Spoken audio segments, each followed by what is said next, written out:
Welcome to episode number 8 of the Morrell Speaks podcast. Season 2 has been great, and I'm so excited because it's going to get even greater today. I have a very special guest with us. He's a brilliant guy. I met him about 3 or 4 years ago. He's an architect. He's an entrepreneur. He's in real estate. He does so many great things all over the state, but specifically here in Marion, Indiana, he does a lot of great things. So we have with us the one and only Mike Halstead.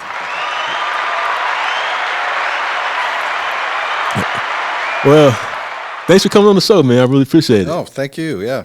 Happy to be here. Yeah. So I like to start off every episode with the same question for the guest. Tell us who you are. So who is Mike Halstead? That's a big question. The architect Mike Halstead or the real Mike Halstead? That's a good all question. Of them. Yeah. Well, I think if I had to define myself, I would say architect first. And then probably entrepreneur second. And, I love to travel, sports nut. So love to work in the yard, love to be outside, love to fish. Or as my Uncle Chuck called it, catching, not fishing. Yeah. So that's pretty much me. So I have a wide variety of listeners on here, man. So when you say architect, what do you do? Describe your industry and what you do in it. So our firm, I started almost 32 years ago. I worked at another firm for 6 years after I graduated from Ball State. And we focus on not-for-profits. So probably 90% of our work are community-based clients, churches, libraries, United Way agencies, community centers, affordable health care providers, affordable housing, supportive housing, private schools, charter schools. So that's basically our focus. And I just find that those are, for me anyway, the best clients. I mean, you could do work for the city or the state, or you could do prisons, you could do all kinds of different things, jails. But for me, not-for-profits are my favorite client because they don't look at you as a hired gun like developers do. Yeah. They look at you as a partner. So, and they also understand that if you help them get funding, that is really important to them being successful. Yeah. So most not-for-profits, if they have a great idea and they have a great service, they can probably find funding. It may take a while. Mm-hmm. One of our biggest projects, the Bonner Center in Indianapolis, took 7 years to get funding. Wow. But once they got it, it helped bring the Super Bowl to Indianapolis. They were part of the Super Bowl Legacy Project. Yeah. So I'm not saying they were the only reason, and the architecture definitely wasn't the only reason, but we helped them be successful. They helped us be successful, and then it led to bigger things. Yeah. So what made you initially want to get into the architecture space? When I was a teenager, I had 2 uncles who were contractors. One was a mason, one was a steel erector. And when I was 12 and 13, I did tasseled corn, and I hated that, but it was good money. So when I was 14, my uncle Ernie, who was a steel erector, asked me if I wanted to work for him. And I was like, oh, yeah, that's much better. And I was because he was putting up grain bins, and that's considered agricultural work. I could be 14 and work there. I didn't have to be 16. So 14 and 15, we mostly focused on putting up grain bins, and I just loved it. Yeah. I loved being out on the construction site. Loved seeing something start from a pile of dirt to a finished project, even though it was only a grain bin. It was important to the farmers, and there was a lot of hard work, and we worked sun up to sundown, and if it didn't rain, we were working. So basically, actually, when I was 14 and 15, I lived with my uncle, so I didn't have to get back and forth to work. And my cousin, who was the same age, Tim, by the time we were 15, we could put up the grain bins by ourselves. And it was really fun to have these old farmers come out to the site. The first couple of days we were there, they would laugh and say, well, where are the adults? Where are the real workers? And we're like, no, we can do this. Yeah. And they didn't, they were very skeptical, and they'd call my uncle and complain. But by the third or fourth day, they're like, wow, you guys really know what you're doing. Yeah, I got no problem. And my uncle would always tell them, well, if I hired union steel erectors, it would be 3 times the labor cost. Yeah. So you get the two 15 and 16-year-olds, and it's going to save you a lot of money. And they're like, cool, we're good with that. Wow. And there were some benefits, too. I mean, my uncle paid us well. He didn't pay us what he paid a union iron worker, but he did pay us well. And we got there were a couple things I really liked about it, too, was when we would finish a grain bin, the crane would be there. And my cousin Tim knew how to operate the crane. I did most of the other stuff. And when the farmer was out there on the last day, I got to ride the ball of the crane up to the top and put the lid on. Nice. So I loved that. Okay. And now if my mom knew that my uncle let me ride that ball of the crane, she would have killed him. But at the time, it was a lot of fun. And then after we got more familiar with doing that work, when I turned 16, we could work on some small steel frame buildings. We were old enough to do that. And that's where I first met an architect. I didn't really understand that someone put together drawings. Although I had read drawings, I just assumed it was a computer, or I didn't really know how it was, never really thought about it. And then my uncle had a problem on a steel frame and couldn't figure it out. You could tell he was really stressed out for a couple days. And so someone came out to the job site on a Friday, walked around, told him how to fix stuff. And I went up to my uncle, was real relieved. He owned 3 bars at the time, and took that guy out, bar hopping all night. Yeah. And I was like, who was that guy? And my uncle said, oh, he's an architect. I said, oh, yeah, what does he do? And he explained, he does all the drawings, figures things out. And I said, well, why isn't he out here with us? And he said, well, he's doing drawings back in the office. And I thought to myself, that's the job I want. I'm not out in the rain, the snow, the mud, the cold, the heat. I'm in the office drinking coffee, putting together pretty pictures. That's the job I want. So that's how I got started. That's how you got into it. Yeah. So now, 32 years in the industry, I'm sure you've seen a lot of changes. Because what I'm thinking of architecture now is people doing it all on the computer. So like when you started, did you actually have to draw? Yes. When I graduated from Ball State's College of Architecture in 1987, there were no computers in the school. Oh, man. So I'm definitely a dinosaur. We learned to do everything by hand. And actually, the firm I worked at the first 6 years until 93, they did not have computers. But when I started the firm in 93, I realized the computer would start to take over. Yeah. So I taught myself AutoCAD, and we've been on the computer ever since. But now AutoCAD's a thing of the past. Oh, so it's different. Yeah, now. The new software that everyone uses is called Revit. Okay. And AutoCAD drew everything in 2 dimensions, plans and elevations and heights. Revit draws everything in 3 dimension. Wow. Okay. So it's easier to do fly-throughs and walkthroughs and show people, your clients, what it looks like during the design process a lot easier. So the big difference between using Revit or computer-aided design and me drawing it by hand, if you gave me and someone else who just graduated from college knows the software real well, you gave us the same design project, said you have 2 weeks to design this church. Mm-hmm. I need a site plan, floor plan, and 3D color renderings. I could do the same amount of work that person can do in that 2 weeks. However, after that 2 weeks, you cannot keep up with the computer by drawing by hand, because you make one change to my drawings, I got to start over.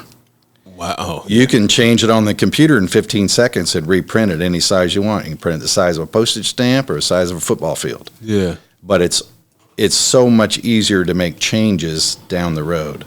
And it's a lot more accurate on dimensions and tolerances, and there's a lot of advantages. But so the negative I see, though, is with computers is that a lot of the younger people who are using the computers, they know how to draw, they know how to create images, but they don't really know how to build it.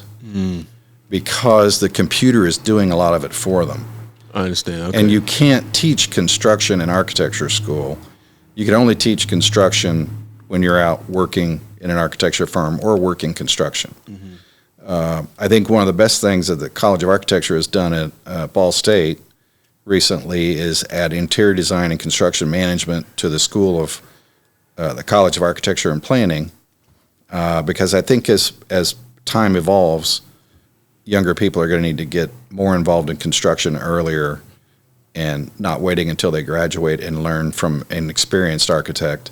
They're going to have to get more involved earlier on. So do you find yourself at all still like drawing things, or is everybody strictly using the Well, everyone in the office uses the computer except me. Okay. I will draw sketches and give them to them and say, this is what I'd like to see, show me something in a couple of days. And then I will meet with them and we'll modify, edit, or they'll print something out and I'll sketch over the top. But yeah, I don't have the mad skills that these young kids have. Yeah.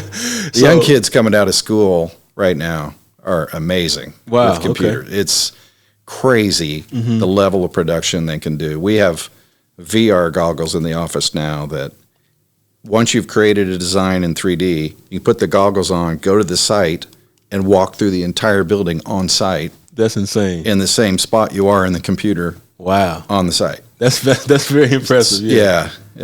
So I try to use this platform to be able to, obviously share the successes of things going on in Marion, but also, be able to encourage people. So if someone wanted to get in architecture and be successful in Marion, what would you advise them? Well, I think it would be good if they worked in construction over the summers. I think that would be helpful. Or get into some of the architectural software, start to learn Revit. If you're a student, you can get a free download copy. We have to pay a lot for it, but students don't have to. And start to learn about that. But I think also art is important. So any type of art class, whether it's jewelry making, painting, sculpture, it doesn't matter. Just thinking in 3D, I think, is important. I would also say that probably taking speech class or debate class is important, because as an architect, you spend a lot of time talking to people about your designs and defending it. Yeah. And so I think there's a lot of public things that you have to do. So I think it'd be good, particularly when you're in architecture school and design studio, which is your biggest class, where you're designing things, you have professor critiques, where your professors come in and basically rip you apart. And you learn through that process that every line you draw is important, so you better have a reason for it. Other classes, I would it's probably better to be a well-rounded student than it is to just focus on math or physics or some other English or some other component. You probably want to take a little bit of everything. Math is important, but it's mostly what I refer to as simple math or basic math. It's a lot of addition and subtraction, multiplying, geometry, shapes, forms. When I was in school, you had to take 2 years of calculus. Today, you only have to have pre-calculus in high school, because really the only consultants in construction who use calculus are structural engineers and or maybe mechanical, electrical, plumbing engineers, but everyone else, you really don't use calculus like we used to, because the computer does it for you. Yeah. Right. So now I'm really intrigued about this industry, because I spend a lot of time talking to architects and engineers. So now you mentioned the word engineers. So now, how do you guys? What's the ebb and flow of architect and engineer, and what's that timeline or process look like? How you guys work together? That is another thing that architecture school cannot teach young architects, is how to integrate engineering into the design. That takes 8 to 10 years to start to figure that out. And it's one of the biggest weaknesses, I think, in design in general, is that we really don't know what they do until we've been out for a while. But structural engineer is important, obviously, because their design holds up the building, right? Now, I can design the structure, but it's just not worth my time. Yeah. And it's not enjoyable. It's a bunch of math. I don't want to sit around when I can be doing the building design and worrying about what size the footers are. Yeah. Right. So I hire an engineer. Same thing with HVAC, electrical, and plumbing. Now I have pretty strong opinions about what light fixtures look like, or where HVAC ductwork is, or plumbing, or what the plumbing looks like, or what kind of structural steel they're using, what does it look like, and is it exposed, is it not? So I have strong opinions about those things. Same thing with civil engineers. Where's all the stormwater going? Where are the utilities coming in and out? But they're the ones who have to design it. And it takes a long time to understand what to look for in those components. And it also takes a long time to find engineering consultants who are worth their fee. So a lot of them just kind of get by. Yeah. So it's taken me a while to find my favorites. But so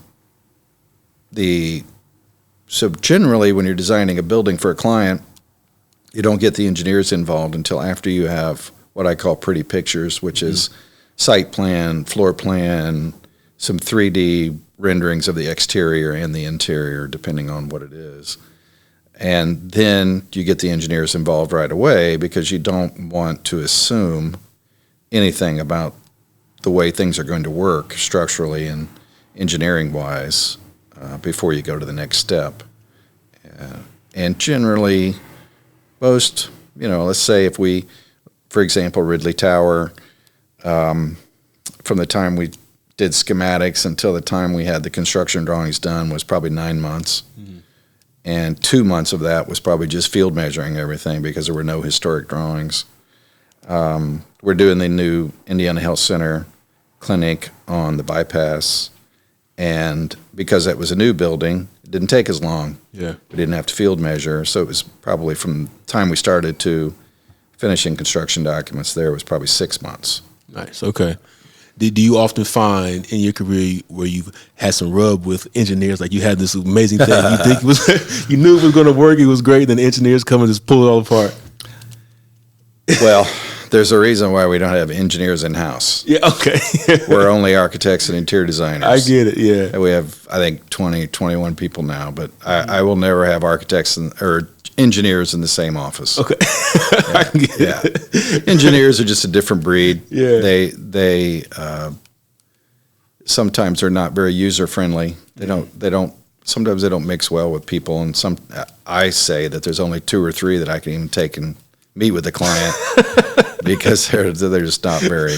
We love you, engineers. Don't take this. No, I love engineers too. Believe me. Yeah. No, I get it. So now let's transition from architect Mike to entrepreneur Mike. So, how'd you get into this space? I mean, we know you do. Well, let's tell the listeners what all you do in the entrepreneurship space. Mostly, I just develop buildings or redevelop historic buildings. Probably better at redeveloping historic buildings. And I think I got started because I saw opportunities to A, make money, and B, do what I wanted, not what the client wanted. Because that's one thing that people think architects get to design whatever they want, and that's absolutely not true. We design what the client wants. Generally speaking, there are some star architects who can design whatever they want, but those are pretty few and far between. So it just gave me a different level of control. Plus, when I started my firm 32 years ago, we'd been open about 6 months, and we needed some office furniture and some file cabinets and drafting tables. So there was another firm that was going out of business, E.I. Brown, and they'd been in business over 100 years. At one point, they were like 250 architects and engineers. Wow. 3-generation owners, same family, the Brown family. They were closing their doors, and a lot of their people were starting a new firm called Gibraltar. And so I went to their auction, furniture auction. Mr. Brown was there. He was probably 75 at the time. And I walked in. I said, "Hello, Mr. Brown. It's Mike Halstead. I just started my own firm. I'm looking for some furniture." He said, "Oh." He said, "Look around this room. We've been in business over 100 years, very successful, blah, blah, blah. At the end of the day, I sell all this furniture, and I'm probably going to get $10,000. He said, "That's what our firm is worth." Wow. So at the time, I'm thinking, oh, shit, I'm in the wrong profession. But then later I thought, oh, the lesson learned there is don't lease space, buy buildings, and lease them back to yourself. Yeah. Lease them back to the entity, Halstead Architects. So I started with a building in Fountain Square, bought that. Well, first of all, you have to be in business 5 or 6 years before banks will loan you any money anyway. So I waited 5 or 6 years, got enough money to buy a first office building in Fountain Square, which is a historic district in southeast side of Indy, which is now a cultural arts district and has the cultural trail and the red line. And I bought that, and because I didn't want to pay rent any longer. I'd already been doing it for 5 or 6 years. And now, having said that, I saw that how that building over time has been worth much more. And after I paid the mortgage off in 15 years, well, that was 10 years ago, now I'm paying myself to own that building. Yeah. So that was a smart move. But the really smart move, now that I look back, 20, 25 years ago, I should have bought every empty lot in Fountain Square because you could get them for $2,500 a lot. Well, now they sell for $125,000. Yeah, wow. So I learned that buying in a historic district or an arts district made sense because over time you get all that equity. But I missed the big picture was should have bought everything I could get my hands on and then really cashed in. But and I think I tell people if you want to look at buildings, go to historic districts and anywhere that artists are. Because artists find cheap space. Yeah. And it's usually space that has been overlooked by everybody else. But the artists kind of make it hip and cool because they open up all their galleries. Mm-hmm. So that's how I got to Fountain Square. Wow. It was the artists that brought Fountain Square back to life, not me or other entrepreneurs or developers. The artists all came to Fountain Square. At one point, I think we had 15 galleries within 3 or 4 blocks, plus Fountain Square originally was a theater district. And so it had the big theater, it had radio, now hi-fi, and all those places, Fountain Square Theater. So it was just kind of a natural fit. And then you follow the artist, invest early, and then eventually everybody follows the artist, and then it gets too expensive and they got to move out. So now I don't think there's one art gallery in Fountain Square 25 years later. But I think downtown Marion has the same potential because you've got the river, you've got the Y, you've got the city and county offices. You got everything right here. You're close to the interstate, 10 minutes from 69. Yeah. Drive right in. 3 major universities within 10 minutes. A great hospital right up the street. And so everything is here for a downtown to be redeveloped. But the secret to that is really housing density. So the reason why Fountain Square has really blown up is people started building apartments, market rate apartments. Yeah. And I think that's the next step for Marion, downtown Marion, is more market rate apartments and more restaurants. So now let's do that. So how'd you get to Marion? I'll do a three. How'd you get to Marion? Why'd you come to Marion? And what makes you stay? Well, I think I got started in Marion because there was an attorney here, Mike Kiley. Okay. His family was from Marion, and they had a cottage next to my wife's family for over 3 generations at Lake Wawasee. And it would have been 26 years ago now. Mike mentioned that the Marion Housing Authority had a project to redo the old Thomas Jefferson School and make it affordable housing, and that nobody seemed to be interested. And he said, well, you're an architect and you do housing, right? And I'm like, yeah. And he goes, well, why don't you put your name in the hat? So I did, and we got the project, and it was very successful.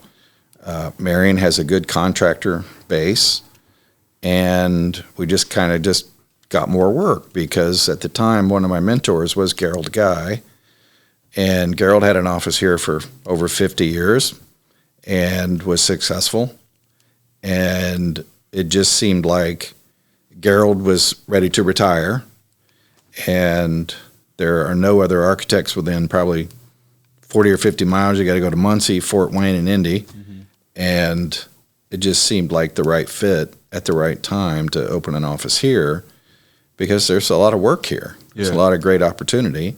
And that's probably why I stayed, because There's a lot of opportunity. There's a lot of work here. Good contractor base.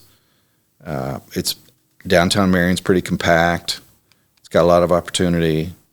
And at the time, I was thinking, we opened the office 2008, April of 2008, right after the market crashed. Yeah, which at the time I thought, boy, that wasn't very smart. But now we've got 7 full-time employees. Wow. And I think Gerald never got larger than 3 or 4. Wow.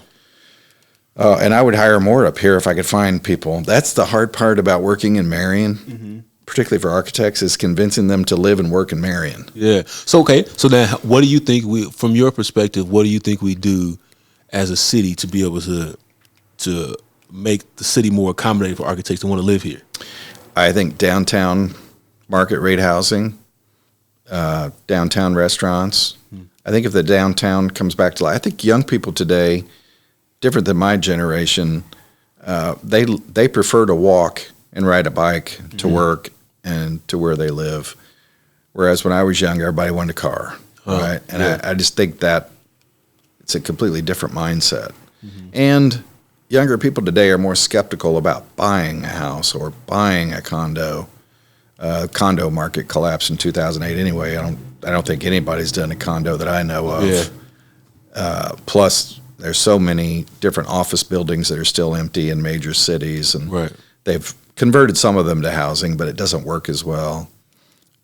So I think young people are looking for urban living where they can walk and ride their bike and get to work, get to their apartment, have restaurants, coffee shops. I think the other thing that would be helpful for downtown Marion is a little deli where you could buy fresh meats, fruits and vegetables. Yeah. It wouldn't have to be, the size of a Meijer, but if it were, like the side, I think Needler is a smaller grocery store. Yeah.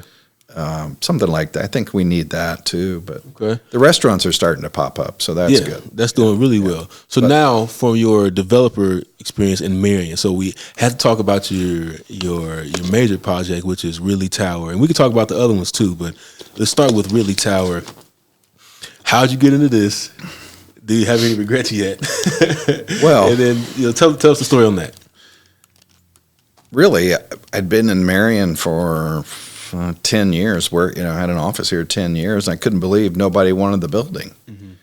And unfortunately, the original previous owner wanted way too much money, and then they finally came down to a reasonable cost.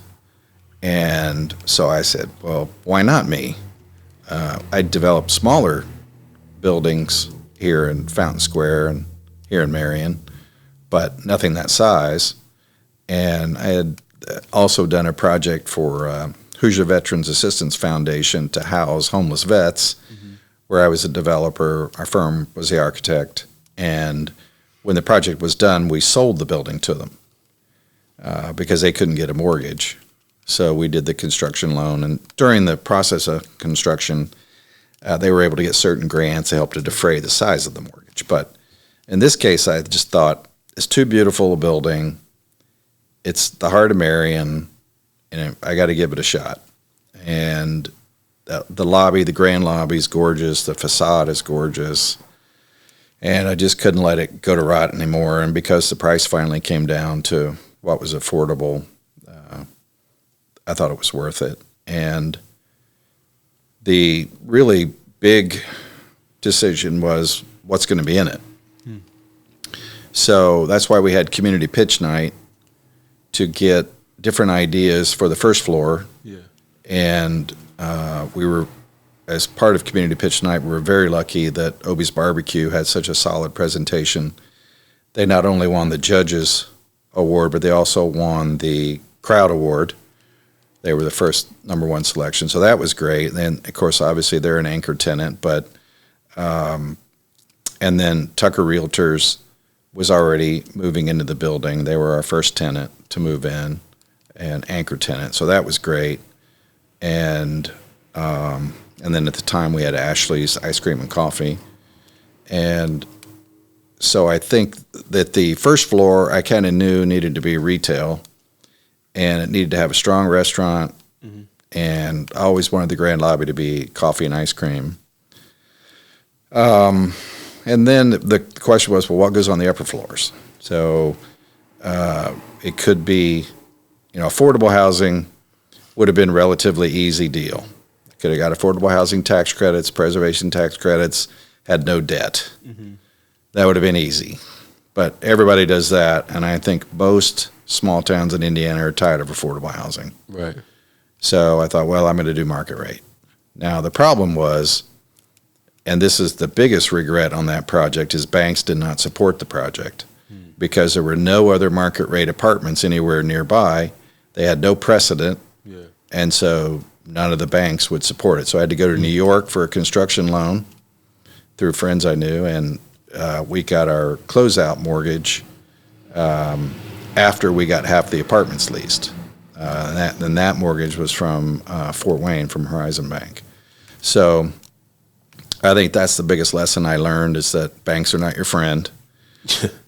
Make sure you have your financing together and you have someone you know and trust as your financial resource, because that was by far the biggest hurdle. Everything else, the construction, preservation, masonry restoration, roofing, elevator rehab, designing the apartments, well, that was the easy part. Yeah. Funding it was the hard part. That was a challenge. And my wife and I still have a lot of debt on the project, but, it takes 10 to 15 years to really make money on real estate investments anyway. Mm-hmm. Anyone who thinks you're going to build something or restore something and start making money right away, they're just smoking crack. Yeah. That's not going to happen.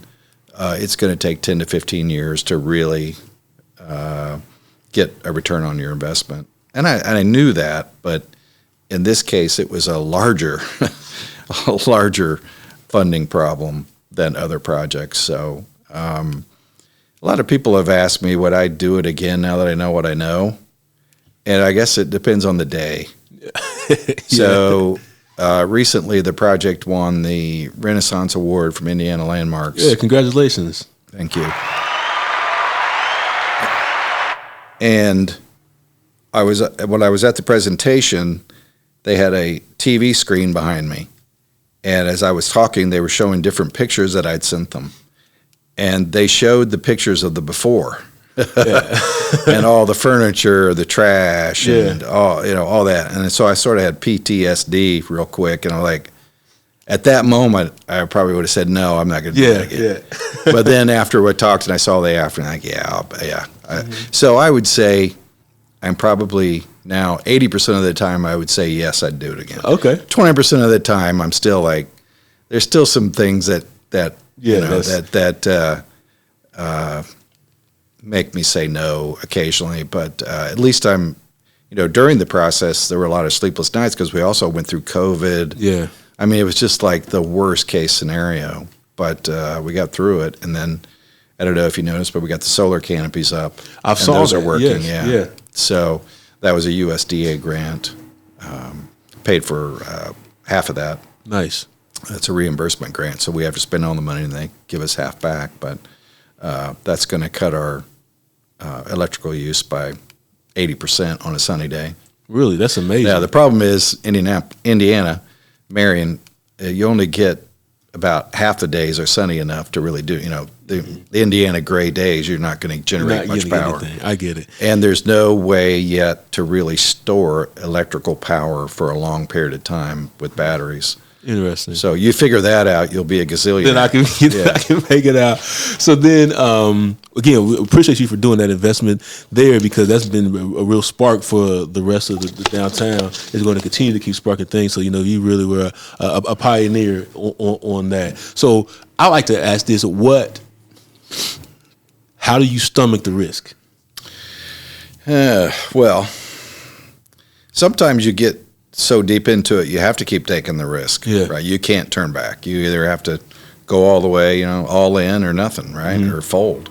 So, I don't know. I guess I'm just used to the risk. Doesn't bother me. Starting an architecture firm is risk. Yeah. Keeping it going every day is a risk. Yep. Going to college is a risk. I mean, a lot of risks in life. So either you go for it or you don't, right? Yeah. So I've never been afraid to try it and make mistakes and fix them and move on. Yep. And then if you were to give someone advice who wants to get into the developer space in small, because it's different, right? It's developer space in small town Indiana, which is a lot different than developing in other cities because for obvious reasons. So what's the advice you would give someone who wants to start developing in small town Indiana like Marion? Again, I would go back to financing and a bank partnership.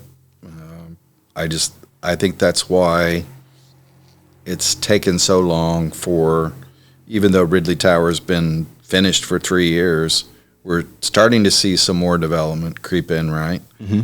But without incentives or other financing alternatives or other cash, developers from outside of Marion just aren't going to come here and just break even. They're going, well, I can go to Indianapolis or Fort Wayne and make money, right?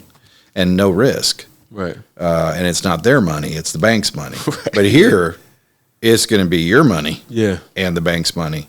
That's the difference. And I think if you're not prepared for that, then don't do it. Just know that you're going to be taking on debt, and that's just part of the process.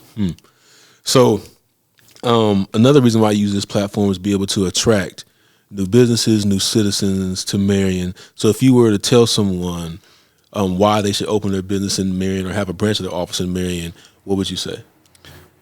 Well, I would say look at the downtown. Look at all the great things that we have within a small radius. Like I mentioned before, the Y, the river, the hospital, all the city and county offices. We have everything right here. The downtown's a national historic site, historic district. It's got everything. We've got a lot of beautiful buildings downtown. So I think you can come to Marion with the universities around you and get a good education. The cost of living is a lot less. Why wouldn't you come to Marion? What do other cities have that Marion doesn't? I like that. Right. That's a good way to put it. Tell me what you don't like about Marion or other small towns.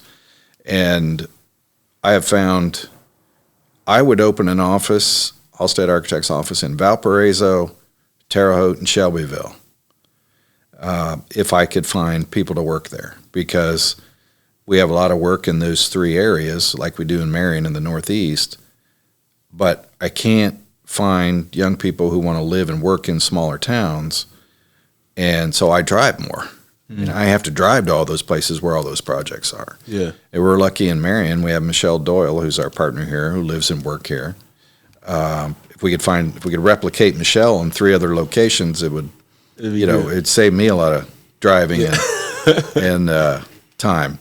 So when you can clone Michelle, let me know. Okay, I'll add that to my list. So last question before we get out. What's next for Mike Halstead? Well, I would say retirement planning is a big part of my current thinking. I do have some other development stuff, but they're not pressing and they're not imminent. But I just turned 61, so I'll probably work full-time until I'm 65, and then from 65 to 70, the younger partners, I'll work part-time, and they'll slowly buy me out.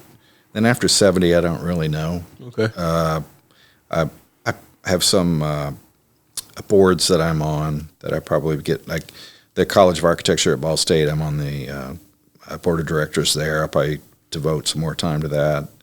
I'm a lifelong member of Kiwanis. I'll probably devote more time to my Kiwanis Club and our foundation, and do more fishing, yard work, stuff like that, travel. But in terms of the architecture firm, as I said, I'd open more offices if I could find people. The Marion office could grow if I could find people. And I would also say that we've been lucky in that, the first 5 years of the business was a struggle just to pay the bills and get rooted. The next, 5 to 10 years, it was more about getting better projects. And then from the 10th to the 20th year, it was about getting better projects, finding good people. and getting bigger projects. And then I would say the last 10 years, we've been very fortunate in getting better projects, bigger projects. And I never thought we'd get bigger than 4 or 5 people, and we're 20 or 21. And as I said, we could add 10 people overnight if I could find the right people for the different locations.